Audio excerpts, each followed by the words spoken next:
మీకు తెలుసా, అమెరికాలో మీరు పులిని పెంచుకోవచ్చు, ఏనుగులు పెంచుకోవచ్చు, ఆఖరికి ఎలుగుబంటిని కూడా పెంచుకోవచ్చు.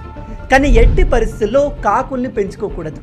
ఈవెన్ అక్కడ ఉండే జూలలో కూడా కాకుల్ని పెంచుకోవాలి అంటే స్పెషల్ పర్మిషన్లు కావాలి. అలా ఎందుకంటే అన్ని పక్షుల్లో కాకులు చాలా తెలివైనవి. వీటికి ఒక 10 సంవత్సరాల పిల్లాడంత ఆలోచన శక్తి, ఇంటెలిజెన్స్ ఉంటుంది. అంటే ఒక 10 ఏళ్ల పిల్లాడు ఆలోచించినట్టు ఈ కాకులు ఆలోచించగలవు. వీటిని ప్రాపర్గా ట్రైన్ చేస్తే అవి చాలా పనులు చేయగలవు. అందుకే అప్పట్లో చాలామంది క్రిమినల్స్ ఈ కాకుల్ని ప్రజల దగ్గర నుంచి డబ్బులు ఎలా దొంగతనం చేయాలో నేర్పించేవారు. వాళ్ళు చెప్పినట్టుగా ఈ కాకులు బయట రోడ్డు పైన, షాపింగ్ మాల్స్లో ఉండే ప్రజల దగ్గర డబ్బులు దొంగతనం చేసేవి. దానికి బదులుగా ఈ కాకులకు క్రిమినల్స్ ఆహారం ఇచ్చేవారు.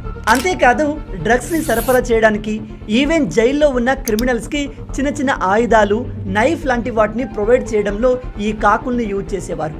అందుకే 1918లో అమెరికా ఈ కాకుల్ని పెంచకూడదు అని రూల్ పెట్టేసింది. ఈ కాకుల గురించిన ఇంకో ఇంట్రెస్టింగ్ విషయం ఏమిటంటే ఇవి మనుషుల ఫేస్ని గుర్తుపెట్టుకోగలవు. ఒకవేళ మీరు ఏదైనా కాకిని ఇబ్బంది పెడితే అది మీ ఫేస్ని గుర్తుపెట్టుకొని మీ పైన పగ తీర్చుకోగలదు.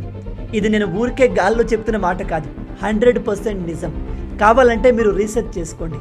మీలో ఎంతమంది ఈ విషయాన్ని కొత్తగా తెలుసుకుంటున్నారు? ఇలాంటి అమేజింగ్ ఫ్యాక్ట్స్ కోసం లైక్ అండ్ ఫాలో చేయడం మర్చిపోవద్దు.